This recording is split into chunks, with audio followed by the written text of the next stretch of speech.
Test, test, test.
Okay, good evening, everyone. We're a little late starting, owing to a small but significant celebration for Communities in Bloom, and we'll be talking about Communities in Bloom and our accomplishments and efforts as a community shortly. But I'm going to call the meeting to order at 6:45 p.m. I'll look to a council colleague to begin with our municipal land acknowledgement. Thank you. Councillor Sullivan? Thank you. The municipality of North Grenville acknowledges that the municipality operates on the territory of the Anishinaabe. We recognize all First Nations, Métis, and Inuit peoples who now call North Grenville their home. We respect and support the need for cultivating a strong relationship, and we commit to Indigenous-informed decision-making to foster the path towards reconciliation. Thank you.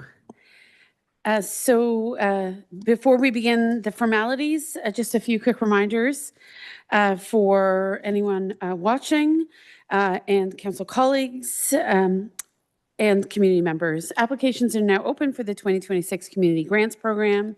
As we know, these grants help local organizations deliver programs, events, and services that make North Grenville stronger, from youth and seniors initiatives to cultural, environmental, and neighborhood projects, among others. The deadline to apply is December 15th. Lots of detail in regards to the application is on our website, and staff are more than happy to liaise with you to make sure that you have the answers you need to prepare the strongest application possible. As I may have mentioned at our last meeting, our annual holiday card design contest for our local children, K-6, is now underway. We've just had the best submissions in previous years, and a winning entry is chosen for the municipal holiday card that is circulated widely in the community. Entries are due by Friday, November 28th. So we must get in the holiday spirit fairly quickly on the heels of Halloween. And we have engaged all of the schools to invite their students to participate, as well as a couple of the local childcare centers. As we approach Remembrance Day, there are several important opportunities to mark the day and the occasion. Saturday, November 8th at 10 a.m. We'll be convening an Indigenous Veterans Day ceremony at the Municipal Center. This is, I think, our fourth year doing this, and it's a memorable and important occasion to remember the sacrifices of our Indigenous veterans. On Sunday, November 9th at 2 p.m., we're really excited to have a dedication of the new Lest We Forget crosswalk at Prescott Street and Reuben Crescent South with our local branch, local Legion. Veterans will form at 1:45 p.m. for a ceremonial walk across the crosswalk, which features red and white bars, soldier silhouettes, and the Lest We Forget stenciled onto the pavement. And I'd like to note we've worked with our local Legion, who has received guidance from other legions who've established similar kinds of crosswalks. So this meets all of the criteria of the Ministry of Transportation as a ceremonial crosswalk, but we've done it in concert with the Legion and taken our lead from them so that we could do something that really resonates and is appropriate for veterans in our community. And then finally, Tuesday, November 11th at 11 a.m., of course, is our annual Remembrance Day service at the Kemptville Cenotaph. Just very quickly, a few other events. Thursday, November 13th at 11 a.m., we'll have a transgender awareness flag raising at the Municipal Center, recognizing Transgender Awareness Week and reaffirming that North Grenville is committed to being a safe, welcoming, and inclusive community. We also have the Rotary Santa Claus Parade coming up on Saturday, November 15th at 4:30 p.m. in, of course, our beautiful and well-lit downtown Kemptville. This year's theme is Unite to Light Up Christmas, and I understand that our Christmas-themed lighting will be even bigger and better this year. So we're really excited to mark the occasion and welcome all of the families, the hundreds of families who come out for the Santa Claus Parade. So with that, we'll move to the adoption of the agenda. This evening, we will move item 1.1, Communities in Bloom Community Evaluation, to after F.2, and item I.2, Fire Station Number 2, Land Acquisition and Justification, to after F3. So colleagues, those are minor but notable adjustments to the agenda. I'll look for a mover and a seconder. Thank you, Councillor Wilson and Deputy Mayor. Any comments or questions on the motion? Seeing none, I will call the vote. Thank you. I'd also like to welcome again our new clerk, Caitlin, who is here this evening clerking for the first time. She has been supporting us for just over a week and attended one of our council meetings earlier, but we're very happy to have you. Welcome. We're already benefiting from your considerable guidance, so appreciate that. I would like to ask if you lower your screen a bit, I will be able to see Councillor Wilson. There we go. No, it's okay. It's good to be able to see your face. So thank you very much. With that, we'll go to declarations of community interest and general nature thereof. Of course, this is in regards to any perceived or real financial benefit or loss arising from items on the agenda this evening. Any declarations? Not seeing any, we'll move on. So we have a number of deputations and proclamations. The first is the 16 Days of Activism Against Gender-Based Violence proclamation. This has been submitted by the Leeds and Grenville Interval House, which of course serves members of our community as well as those across the region. The recommendation is, whereas in 2024, Council proclaimed the month of November in the municipality of North Grenville as Women Abuse Awareness and Prevention Month. Now, therefore, be it resolved that Council directs the Leeds and Grenville Interval House flag to be raised on November 25th, 2025, which is the International Day for the Elimination of Violence Against Women, to mark the commencement of the 16 Days of Activism Against Gender-Based Violence, and direct the flag to fly inclusively until December 10th, 2025, which is Human Rights Day. So I'll look for a mover and a seconder. Councillor Sullivan, Councillor Wilson, thank you. Any comments or questions? We did receive a delegation last year highlighting some of the realities and challenges experienced by women in our community and the crucial role that Interval House plays among other entities. So appreciate this has come to our attention again. Council colleagues, if there are no comments, I will call the question. All in favor? Thank you very much. Next, we have the pleasure of welcoming, I think, Ms. Diane Dewing to come forward with a presentation, or Mr. Lacroix, or both of you. Please come forward. Thank you. Welcome, Mr. Lacroix. Thank you. Just turn on your mic. Thank you so much for having me. Came forward as chair of NG Pride to speak to you on the raising of the trans flag for Trans Awareness Week and ending in the Trans Day of Remembrance. The symbology of raising the flag is around support and safety for our trans community.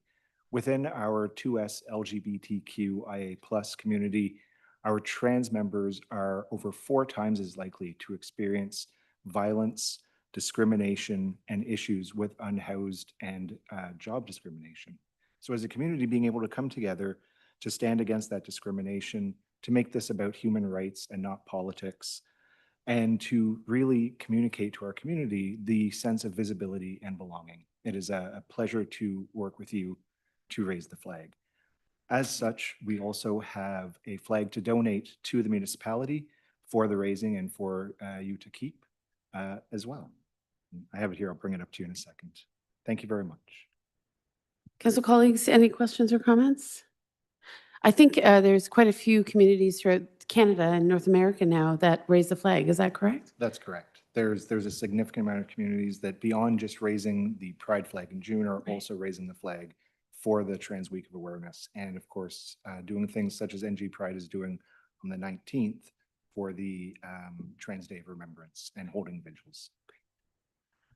Well, certainly we appreciate your efforts, as well as the donation of a flag that we can hold on to so that we're well prepared every year. Thank you. Thank you so much.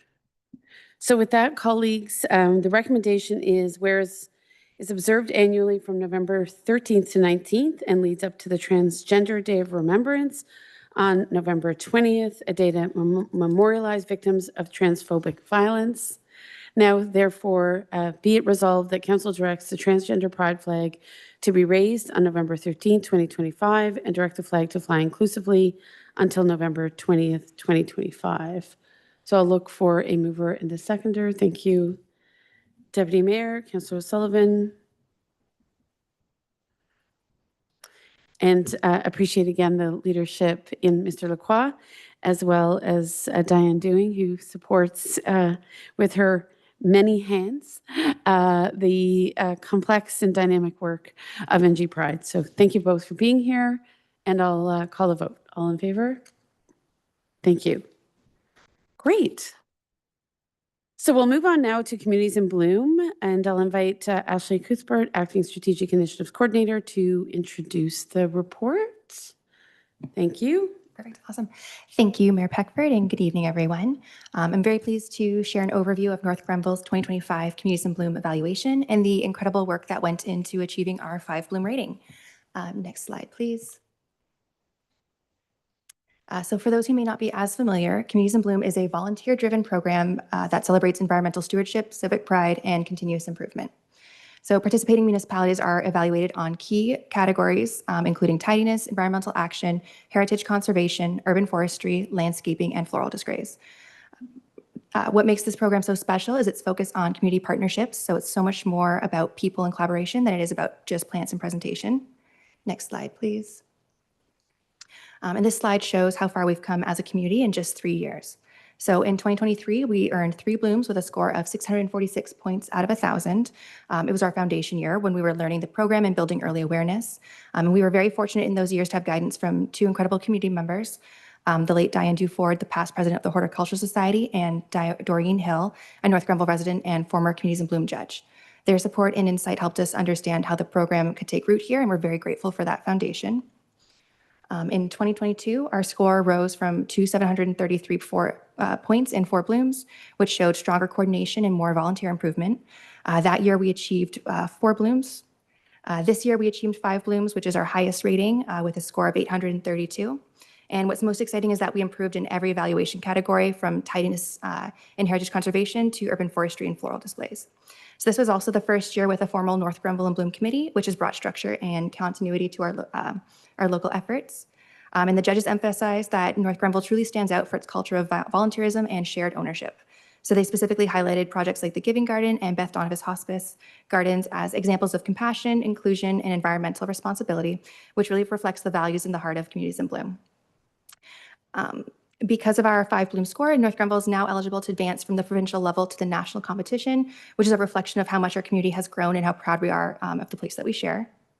Next slide, please. So the judges also provided several recommendations to help us continue building on this momentum. So first, they encourage us to maintain and enhance our community entrance signage, improving first impressions and reinforcing North Grenville's identity as a welcoming place. Second, they suggested developing a comprehensive tree inventory and canopy management plan. They also recommended encouraging more participation from our business community, for example, through storefront planters to strengthen the sense of shared ownership downtown. Operationally, they also noted potential to explore self-watering planters and consistent annual floral themes downtown and through the hamlets. Finally, they also encouraged us to continue promoting Communities in Bloom year-round through social media, local stories, and recognition efforts so that community pride and participation continue well beyond the judging season. Next slide. And then before I close, I do want to take a moment to say thank you to everyone who helped make Communities in Bloom program such a success this year. So not only during the August evaluation tour, but through the many projects and activities that take place year-round. So the North Grenville and Bloom Committee has done an incredible job organizing this year's tour and coordinating a variety of community events through the season. So their dedication and teamwork has really strengthened the program locally. I'd also like to acknowledge the historical cemetery tour led by the St. James Anglican Church Committee together with Dr. David Shanahan and Doug McDonald for helping showcase North Grenville's history and a sense of place through storytelling and heritage. And I want to say thank you as well to all the organizations, residents, and businesses who welcomed our judges and shared their projects, from the Giving Gardens to Beth Donovan Hospice, Kempville Campus, Ferguson Forest, to the Burt's Rapids Community Association, the North Grenville's Men's Shed, and the Downtown BIA. So each of these partners helps showcase the creativity, collaboration, and pride that define our community. And I also want to extend my sincere appreciation to municipal staff for their ongoing support and to council for their continued encouragement and recognition of the Communities in Bloom program. So North Grenville's 5 Bloom achievement is truly the result of a collaboration between volunteers, staff, council, and community partners, and it reflects the pride, creativity, and compassion that make this municipality thrive. Thank you. Thank you so much. Council colleagues, any questions for Ashley or any reflections? I know we have 2 avid gardeners on council. I am not one of them. I'm not sure if you want to speak from your experience of contributing to the initiative. Anything like you'd like to offer? Just like you said, Ms. Cuthbert, certainly we know that there was a lot of sweat equity, a lot of volunteer heart, passion, and labor that went in to this tremendous achievement. So once again, we want to recognize and thank all of the volunteers and organizations that have really embraced Communities in Bloom, and know that we are in a good position to keep earning lots of great blooms and accolades. And I am reflecting on the number of comments I heard over the summer about the increasing beautification efforts in the community and the point of pride it's fostered in so many. So I know we're a fast-growing community, and sometimes that comes with its own challenges, but the efforts to put our best foot forward and show the really interesting heritage in North Grenville, which also contributes to that beauty, was well appreciated by council. And thank you to yourself, of course, and Ms. Jeannot for leading the charge. So I'll ask council colleagues that we receive the 2025 North Grenville evaluation and rating from Communities in Bloom in Ontario, and that council directs staff to consider the feedback in preparing future work plans and budgets. Colleagues, Councillor Wilson, thank you. Councillor Wilson is seconding. Thank you. Councillor Sullivan. Should also note that in the absence of much of the rain that we would normally get during the summer, it posed its own challenges, no doubt, for keeping those flowers and other gardens in good shape. So hopefully the weather will be a little more conducive next year. Colleagues, if there's nothing else, I'll call the vote on the motion. All in favor? Great, that carries. Thank you. I believe now we are moving to the North Grenville Fire Station number 2 location study presentation. And thank you again to our Communities in Bloom volunteers for being here this evening. Well done. Thank you.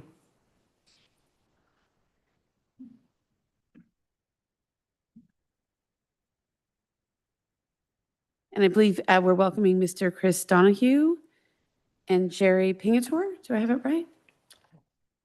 Okay. Okay. You can say, you can introduce yourselves, and then we'll be able to go from Sure. there. But thank you very much for being here. Thank you for having us, Madam Mayor and Council. My name is Chris McDonough, Jerry Pingatori. I'll let Jerry introduce himself. He's just got to get himself set up for the sharing the interactive mapping. Going all right, Jerry? Okay. So this is a section of the fire safety plan that we thought was important, and the chief in discussions that we bring this to for budget purposes, obviously, and to give council a good understanding of the mapping, how we calculated where the best location is for the new fire station. This mapping is done in coordination. Oh, turn off my mic. Oh, yeah.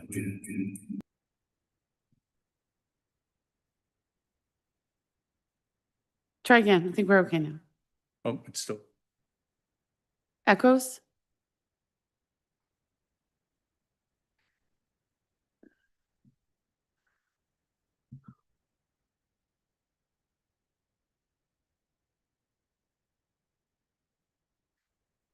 Good thing.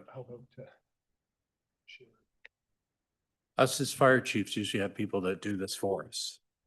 So bear with us for a minute. Thanks.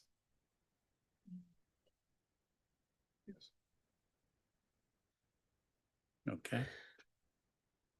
So in coordination with your GIS staff, we've done an interactive map with our people to show you the mapping in different time zones, different distances, the best, to give the best location for where the station should be located.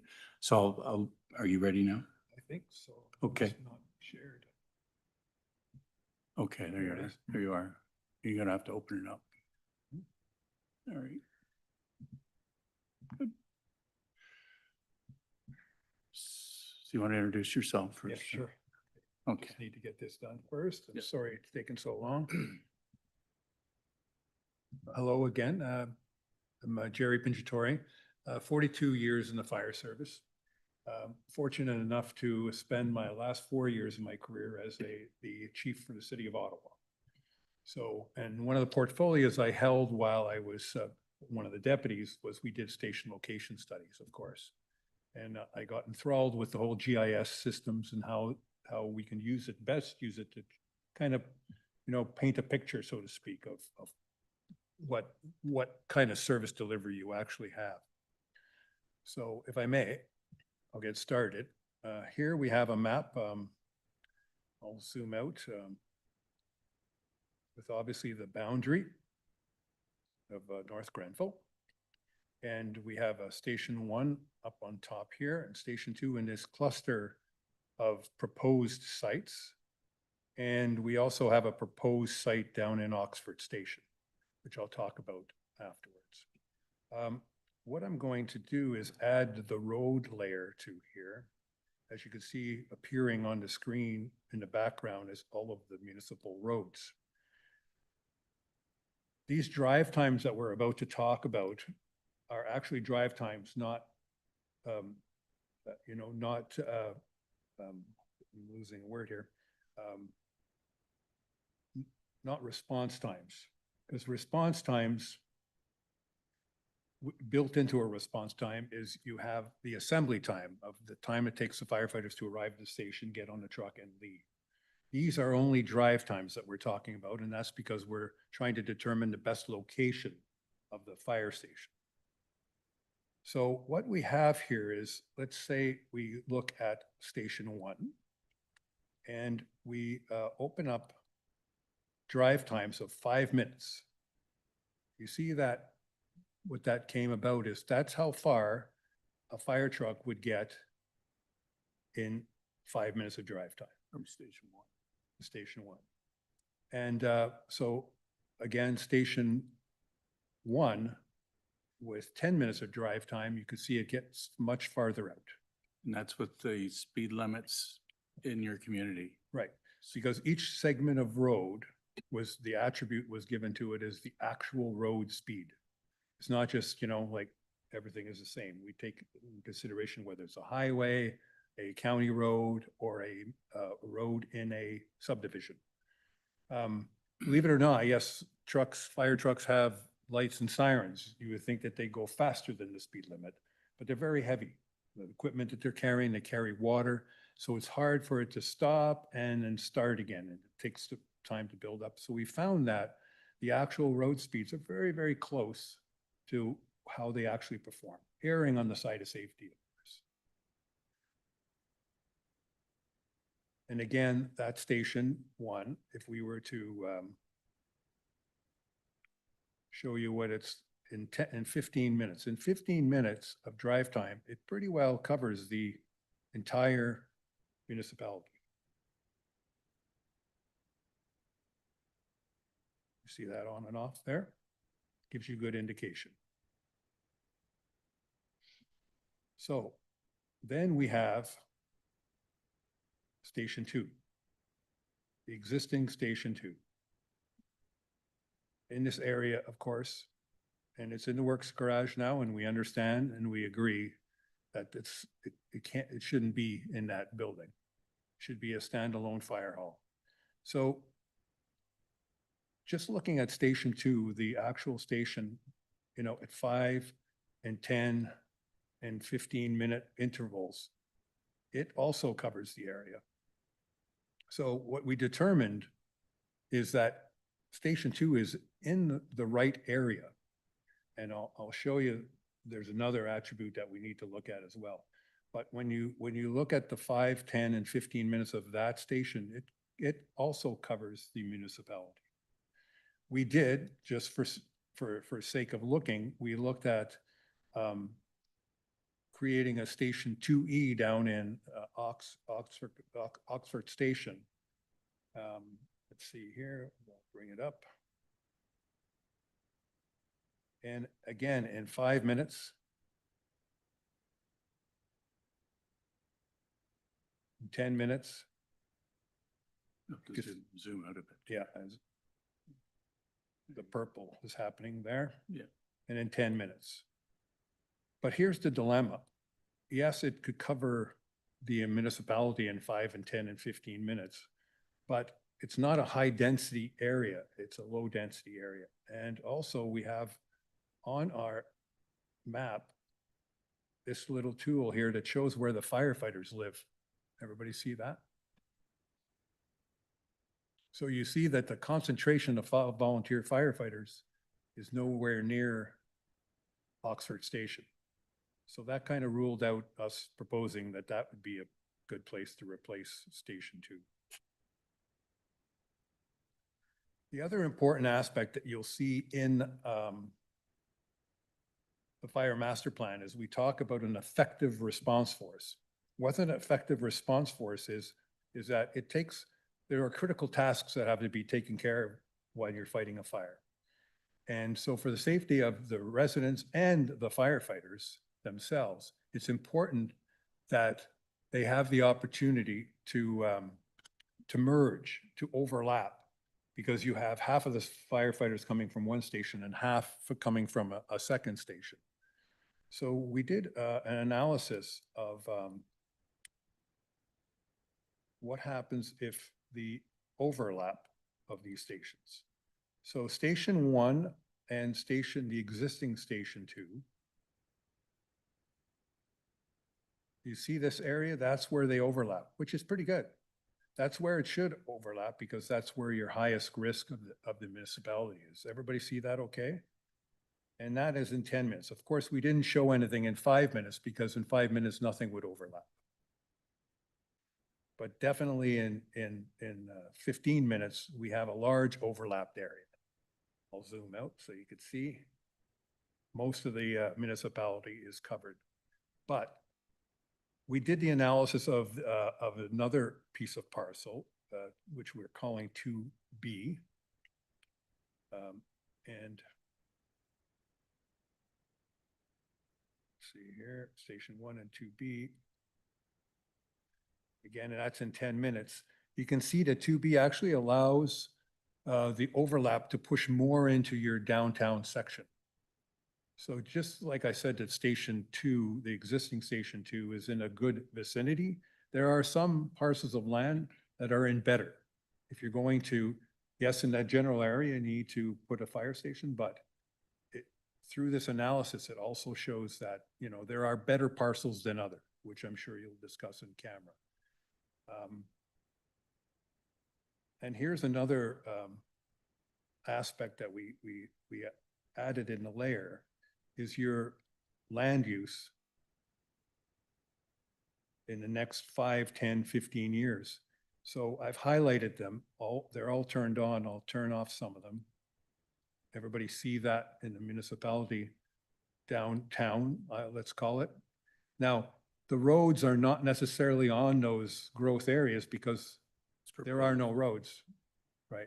So, but you can see that the model has surrounded it, so you can only assume that those new areas would be covered by that overlap.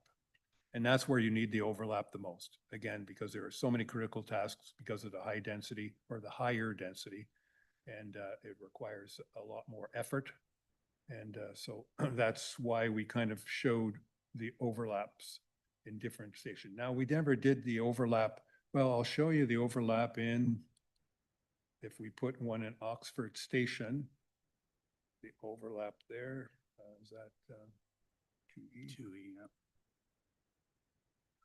There you go. It's on there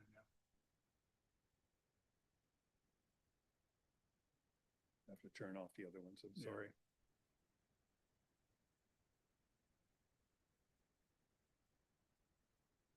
But again, we have no staff down there. Right. So- Yeah, and again, there's no staff down there, so it would, the assembly time would be, yeah, detrimental to a fast response or an effective response force. So that's just a little overview of what we've done with the mapping. There is a lot more that we've done that, you know, given us, the chief will have access to. But it's our recommendation that Station 2 stay in the same area, but you look at the parcels and some of them, because of the roads they're on or the areas they are on, or they're closer to the downtown core, you'd have to look at those, you know, 4 proposed sites and see what the best for you.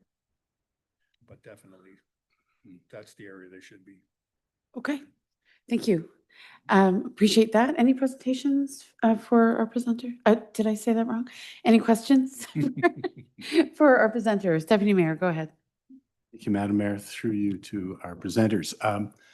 It was great when you flipped on the overlay showing where the firefighters live, because that was critical. So my question is, when you're talking about response time, you're talking about the clock being set to 0 at assembly? You're not counting the time it would, or calculating in any way the time it would take for the firefighters to get to that assembly point? Not for the sake of this. Yeah. But you could, if you wanted to find out what the true response time is, you would have, for instance, 10 minutes in all of the areas where we have a drive time of 10 minutes. Right. There's just, don't quote me on it, but I see that there's an average of assembly time of at least 6 to 7 minutes for most of the fire halls most of the time. So really, I would be showing you in 3 minutes of drive time, how far would that station get? Yeah, Because I'm it's- I'm not questioning the fact that you haven't calculated or shown that. I'm just trying to clarify what you meant by response time.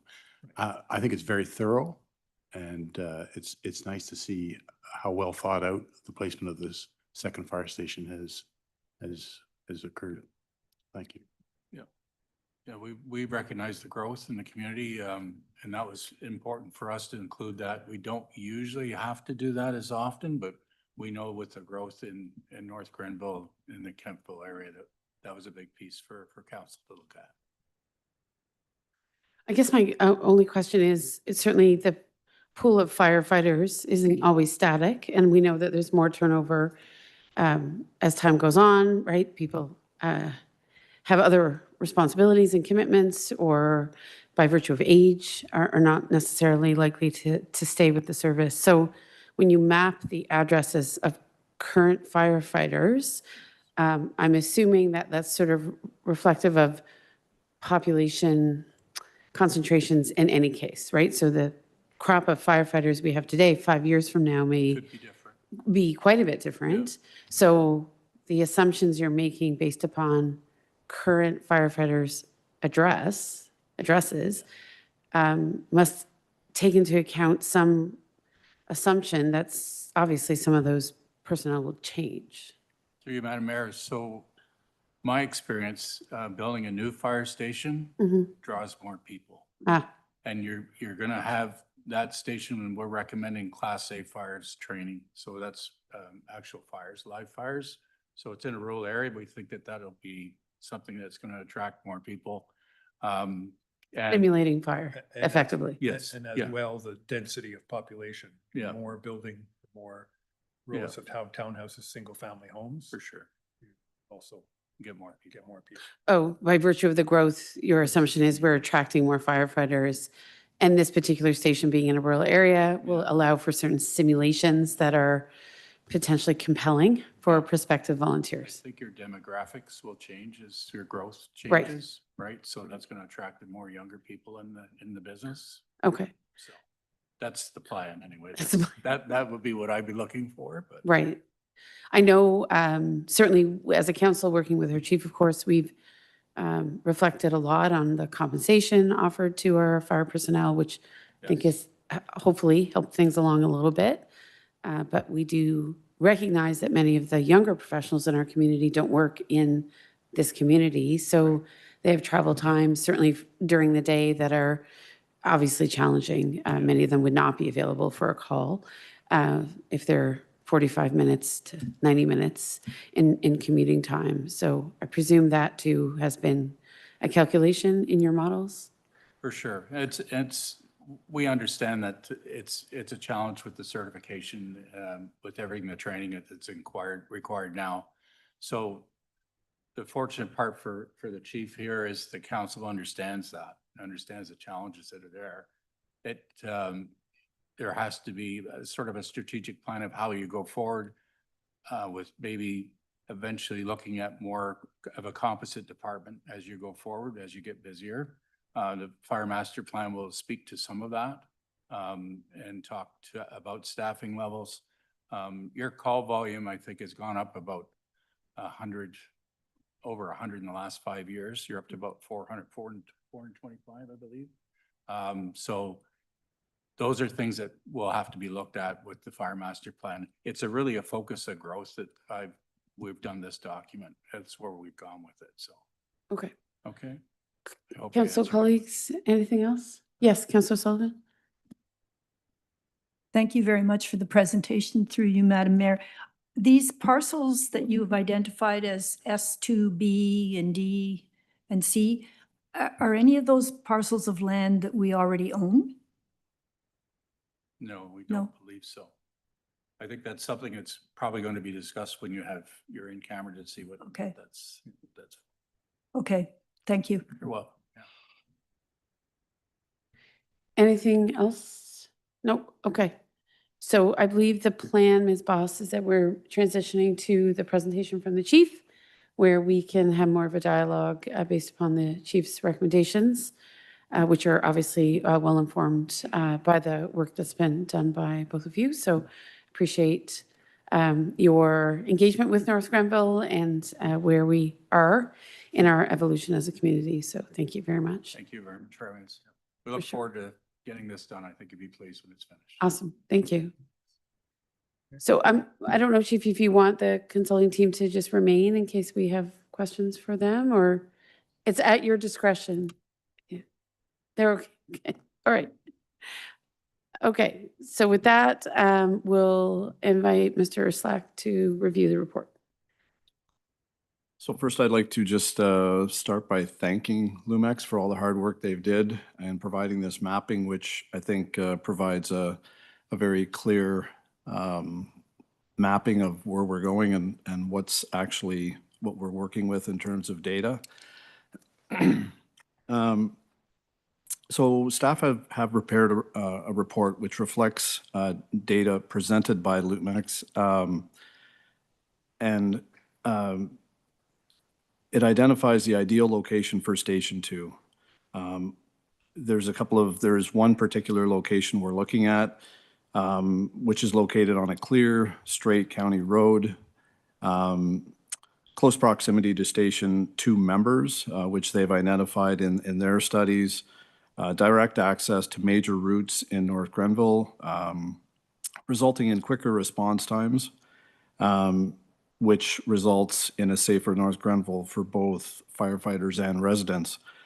I'd just like to and state as well that this, as was identified earlier in the presentation, there's a particular property that we're looking at that provides us with that ability for future expansion, as well as an EOC, which can be located in that area as well, in case of an emergency where we'd want to have the EOC in a different location than in Kempville, farther away from this location. So again, all points identified will result in a safer North Grenville for both our firefighters and residents. And I believe if there's any more questions, I'd be happy to answer them. And I believe the mayor has a resolution. I apologize. Yep, I do. And colleagues, before I go there, it's obviously before council tonight to consider the potential endorsement of the proposal for the acquisition of land for Fire Station Number 2. But I just want to make sure that council have that opportunity to ask any questions of you, Chief, before we go down that path. Deputy Mayor? Sure. Thank you, Madam Mayor. Through you to the chief. Being a resident of Oxford Mills, I'm quite familiar with the central locations, and I'm guilty of describing Oxford Mills as being the heart and center, heart and soul of North Grenville. It certainly is, you can see from the map, it's right in the middle. So it makes sense that most of the locations you considered were very much in Oxford Mills. But I had a question about S2C, why that wasn't one of your primary choice. And that's on County Road 18. It's within the Hamlet settlement area, so it's not quite, it's closer to downtown, but it's the other two locations obviously don't work because of the proximity to residents. So I'd be curious to get your evaluation of S2C. Thanks. Yes, through you, Madam Mayor, to Deputy Mayor. That location was studied heavily to see. However, in further research and on that particular property, we learned that one of the owners did not want to sell that property. So that ruled out that property for us. That was one of our top choices for location. The 2B does identify a much more clear location for the station versus a little farther away from the density you were just mentioning, and allows us to stay on those county roads quite a bit more. So yes, that was one in great consideration. However, it's just not obtainable through the ownership that owns it right now. There were quite a few locations around that area, even much smaller parcels, which were in the previous years researched off of some of the lands that were owned by Public Works, already owned by the municipality, but we couldn't find anybody that wanted to sell. And this has been an issue for many, many years now. I can say probably with the last 8 years of just trying to identify a location, and some not being probably what we wanted, but just trying to find a location where somebody would sell us property. And that has been probably the most major challenge. The Oxford Mills people want to hold on to their properties. So anyway, yeah. Councillor Wilson, anything at this time? Councillor Sullivan? Okay. So just to be clear, the recommendation is that we endorse the proposal for the acquisition of land for Fire Station Number 2 in the location identified in Attachment A, North Grenville Fire Station 2 analysis as S2B, and that council directs staff to report back in closed session on the proposed acquisition of land. Obviously, there are significant financial implications to the acquisition of that land. So I just want to be clear in my own mind about the discussion that will need to be had in closed in regards to the acquisition. So the endorsement, if you will, this evening really effectively will trigger a closed session, because I don't believe that Chief or the CAO can proceed without that additional conversation in regards to negotiations. So maybe Ms. Dunlop, you could outline the process for us at this stage. This is a major move in the right direction, of course, but I think council would appreciate better insight into how we'll phase aspects of this establishment of the second fire station from where it is today. Go ahead. Thank you, Your Worship. Yes, we felt that it was very prudent in regards to having Lumex here, in regards to the geographical layout of the geographical center of North Grenville that Oxford Mills is, but it's also the fact that it is the traffic, it is some of the conversations that have been held over the years. We wanted to make sure that council had that information before we proceeded with one of that highest points of the things that are being considered under the master plan. So if council was willing to go down this path at this stage, we wanted to make sure you had those facts before we brought in some additional details, which will have to be enclosed.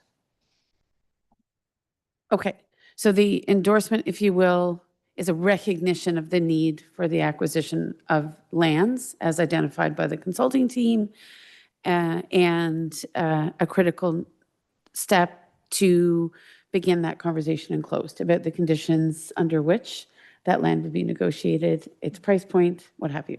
Okay, great. So council colleagues, the recommendation is before you. You see there's an endorsement and a direction to staff to report back in closed session.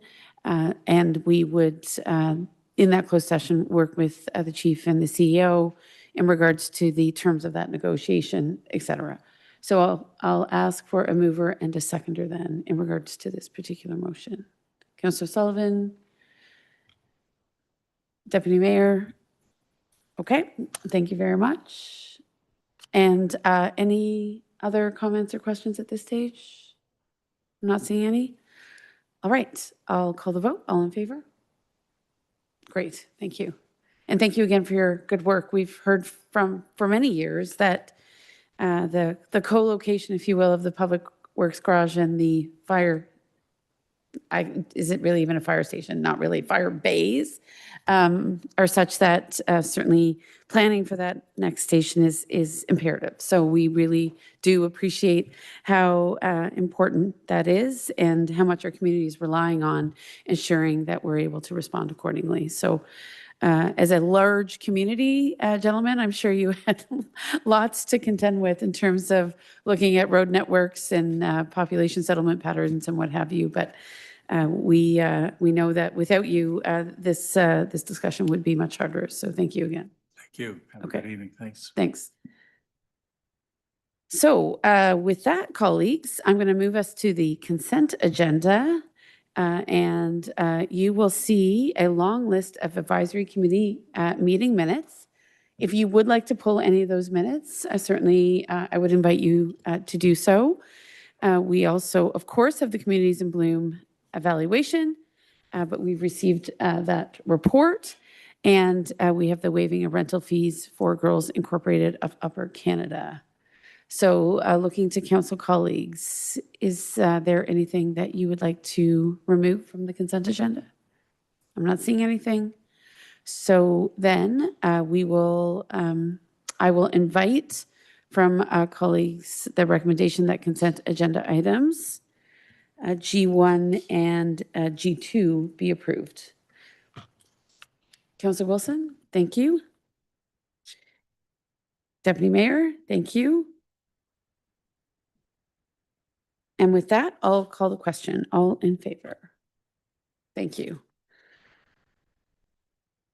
And I will take this occasion to thank our clerk's office, as well as all of the wonderful community members and council colleagues who attend a variety of municipal advisory committees and our Mayor's Task Force on Clean Technology and our Indigenous Advisory Circle. So I recognize that we've had a reduced meeting schedule to obviously make some accommodations in the clerk's office, but look forward to a schedule in the new year where advisory committees will resume their monthly meeting schedule and be able to continue their work in this term of council. So thank you to everyone who participates in those committees and supports them.